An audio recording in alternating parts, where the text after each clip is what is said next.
Hello friends, welcome back to our channel. వర్షాకాలం కదా, ఈ వర్షాకాలం వేడివేడిగా ఏదో ఒకటి తినాలనిపిస్తూ ఉంటుంది. ఈరోజు నా స్టైల్లో చికెన్ కబాబ్ ఏ విధంగా తయారు చేయాలో చేసి చూపిస్తాను. ముందుగా 1/2 kg చికెన్ తీసుకుని వాష్ చేసుకోవాలి సాల్ట్ వాటర్తో. 4 table spoons cornflour, 2 table spoons maida, రుచికి సరిపడా ఉప్పు యాడ్ చేసుకుందాం. మీకు క్రిస్పీగా కావాలనుకుంటే 1 టేబుల్ స్పూన్ దాకా బియ్యం పిండి కూడా యాడ్ చేసుకోండి. ఉప్పు, కారం, గరం మసాలా, అల్లం వెల్లుల్లి పేస్ట్, కరివేపాకు, పచ్చిమిర్చి వేసి కలుపుకుందాము. నేను వీడియోలో చూపించినట్టు వేసి కలుపుకోండి, చాలా బాగుంటుంది.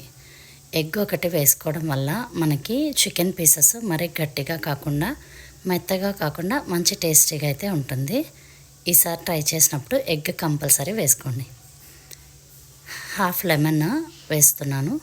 ఫైనల్గా అల్లం వెల్లుల్లి పేస్ట్ వేసి చికెన్ పీసెస్ అన్నిటికీ పట్టే విధంగా ఈ విధంగా కలిపేసుకుందాం.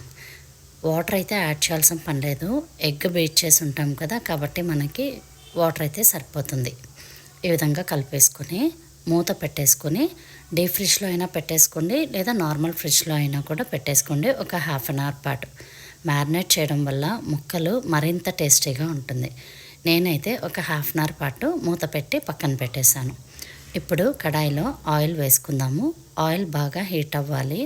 బాగా వేడిగా ఉన్నప్పుడు మాత్రమే మనము చికెన్ ఫ్రై చేసుకోవాల్సి ఉంటుంది. ఆయిల్ హీట్ అయ్యాక ఒక్కో పీస్ని ఇలా వేసుకొని డీప్ ఫ్రై చేసుకుందాం.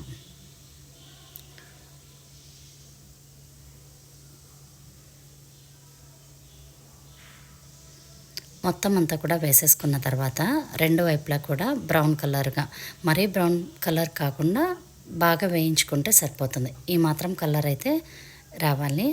ఈ విధంగా డీప్ ఫ్రై అయిన తర్వాత మనము పీసెస్ని పక్కకు తీసేసుకుందాం. దీనికి మనము సన్నగా స్లైసెస్గా ఆనియన్ కట్ చేసుకుంటే చాలా బాగుంటుంది. కరివేపాకు, పచ్చిమిర్చి వేసుంటాం కదా, మధ్య మధ్యలో తింటూ ఉన్నప్పుడు క్రంచీగా ఉంటుంది. ఈసారి ఇలా మీరు ట్రై చేసి మీకు ఎలా వచ్చిందో నాకు కామెంట్ చేయండి. పీస్ చూడండి ఎంత సాఫ్ట్గా ఉందో. తప్పకుండా ట్రై చేయండి. Please to subscribe, follow for more videos. Next వీడియోతో మళ్ళీ కలుద్దాం. Thank you for watching.